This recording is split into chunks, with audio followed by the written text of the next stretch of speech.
this coin trap. This is a really cool design. You just grab this and turn counterclockwise and the water will come out. Be a little careful though. If you feel like too much water is coming out, you can just tighten it back up and that'll stop the water.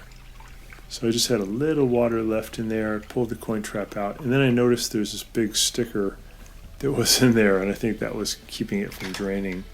And there's some coins and bobby pins and stuff. That's normal.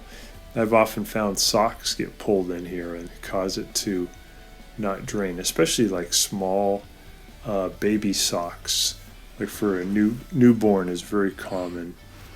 I'm reaching in with my finger into the right where there's a little hole, and there's a drain impeller in there that I want to feel that it can turn.